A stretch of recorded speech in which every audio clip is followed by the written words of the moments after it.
Ronna McDaniel, RNC chairwoman, plans to step down. Donald Trump is likely to back an election denier, Michael Whatley, that of North Carolina GOP, to replace her. So apparently Trump got on the phone with her, and then people were expecting something to happen, and then like one of her, I think her chief of staff or one of her top staff members resigned. And now the New York Times reporting she is planning to resign. I think there's been a revolt in the Republican Party over her failure, abject failure. And this is great. This is absolutely fantastic news. We are excising the old guard, establishment neocon types, and uniparty garbage from the RNC. Did you guys know that I believe someone searched this?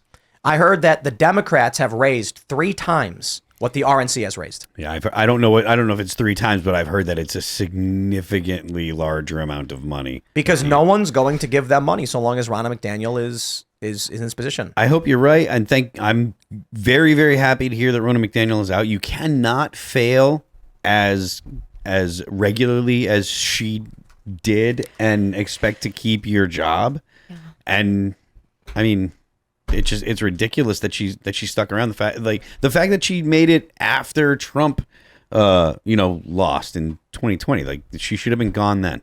Yeah. Because in my opinion, the reason that Trump lost was because of the RNC not being prepared with actual on the ground stuff to compete with the Democrats the way they were clearly, ballot harvesting and stuff. And I don't care that people are going to sit there and make excuses for the Republicans. I don't care about the excuses. I don't care why you lost. You lost. You get fired for that. Get out of here. RNC reported its worst fundraising year since 2013. Wow. She's a joke. Oh my God. They raised $87 million, and they started 2024 with just over $8 million in cash. Now hold on. Look up Turning Point USA. Can we look up their numbers?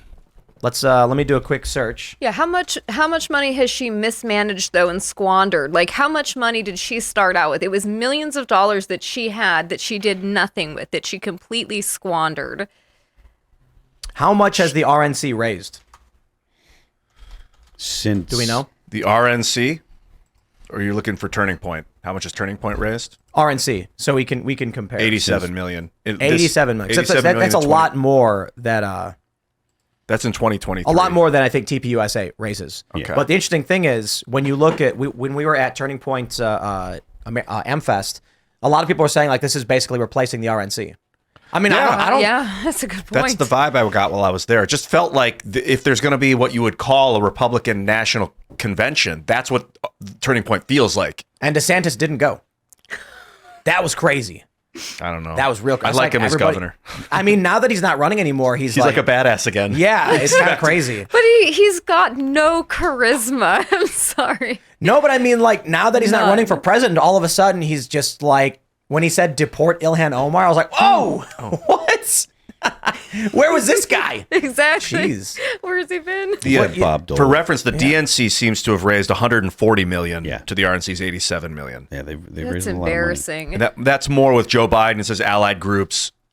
So it might be more than just the DNC. Wow, dude, the RNC entered 2024 with only $8 million. That's nuts. That's insane. So Holy raised crap, $80 dude. million That's in the like first month or negligent. something like that. That's nuts, man. How much did they raise? They entered the year with $8 million in cash. And now they've got how much? 87 I don't million? think this article has their total rate. Okay, here we go. They raised $87.2 million in 2023, ending the year with $8 million left in the bank. Okay. Wow. The DNC raised $119 million with $21 million cash on hand. And then I'm not finding Turning Point's numbers exactly, but their revenue of 2022 was $55 million. That was their revenue. $55 million. $55 They're million. starting to replace.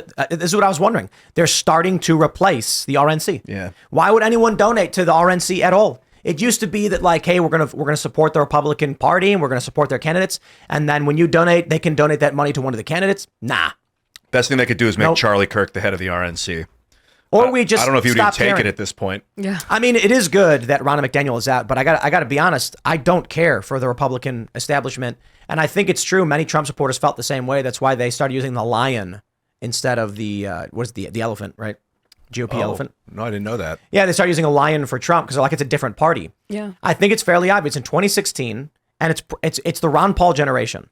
The Ron Paul populist types went Mises Caucus Libertarian, or they went, not all of them. Some of them went Trump. Some of the Mises Caucus guys are actually speak positively of Trump's foreign policy, despite it not being perfect. But then you get the Bernie Sanders progressives, and there was an attempted ousting of the leadership in the Democrat and Republican parties in 2016. Donald Trump succeeded. Bernie Sanders failed. You want to know why that happened? Place Bernie Sanders next to Donald Trump. There's your answer. No question. That was the best the progressive left could muster up for a populist revolt in the Democratic Party. Yeah, Bernie's going to stand outside the door knocking, going, excuse me, can I please come in? And Donald Trump just hires a bunch of guys with battering rams, and he walks, and it's my tower now, we're taking it. And that's what he did. And they desperately, for their cause, need to stop him. But they can't. Here we go with the ousting of Ronna McDaniel, finally. Holy crap. Did you say they mentioned a guy they want to put in as the head of the RNC already? They've already got a replacement? Yep. Yeah, Michael Watley. They say he's an election denier. I didn't realize he was a Democrat who thought Trump was a Russian agent. Oh, they're saying he has questions about potential voter fraud. Yeah, I mean, I get it. Election, wait, what? DOJ arrests New Jersey Democrat for mail-in ballot fraud. If I agree with the DOJ, am I an election denier now? Yeah. I don't want to be an election denier, guys.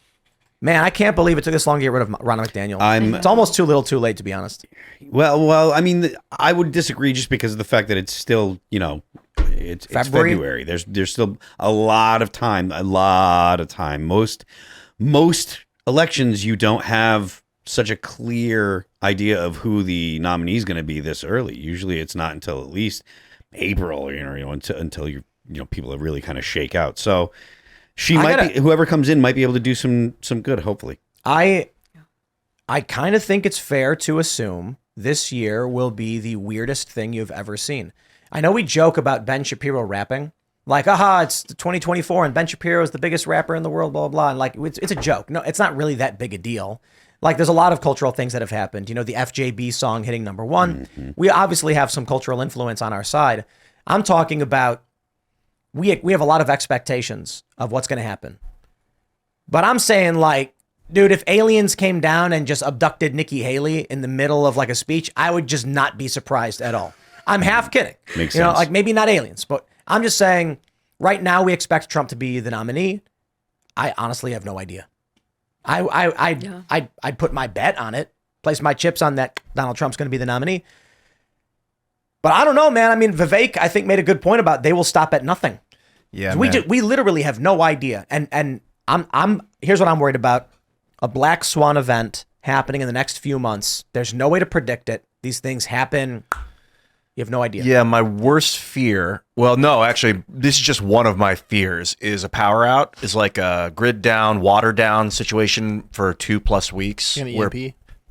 Something that would cause water down. If the water grid goes out, then disease can get really nasty. They're reporting that the Houthis may cut undersea cables, disrupting international communications. But wow. When I was doing this wargaming in my head, like, what's the worst? And then I'm thinking, okay, they really want to create like a world order, but they want order. They don't want world chaos. They want order. So they're not going to knock out power grids and things like. I don't think that that's the aim, is to destroy and corrupt. I think the idea is to peacefully take control.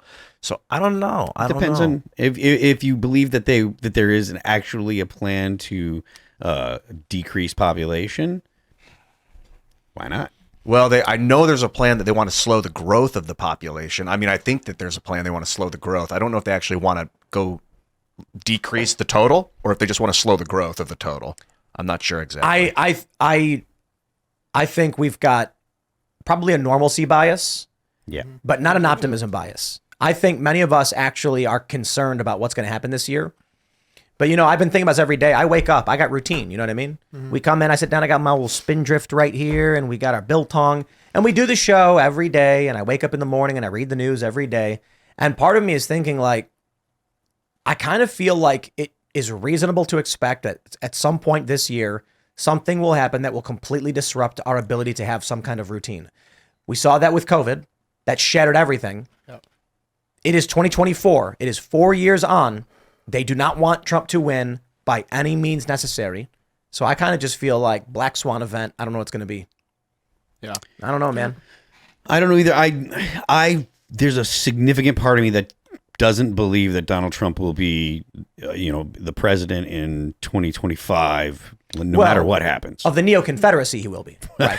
But of the Union, it's another question. I mean, I don't even want to talk about that. But like, I just don't think that I don't think that the establishment will allow it. I think that they're going to come up with some kind of excuse, whether it be something that actually happens on election day or not. We already saw that they said he has no immunity.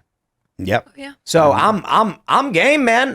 Let's arrest Barack Obama. Stat. That's something.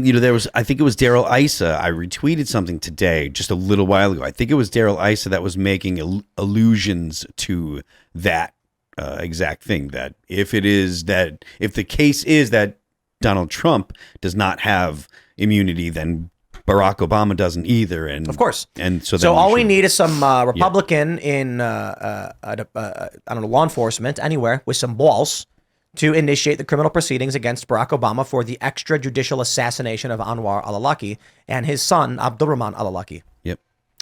But Republicans are cowards. Oh man, I mean that's not fair, dude. Weak cowards. That's still not fair. It is not fair to call Republicans, because you're insulting weak cowards. The Republicans are worse than that. Thanks for watching this clip from the Timcast IRL podcast. Hang out with us live Monday through Friday at 8 p.m. and become a member over at timcast.com for uncensored, members-only shows exclusive. Thanks for hanging out, and we'll see you all next time.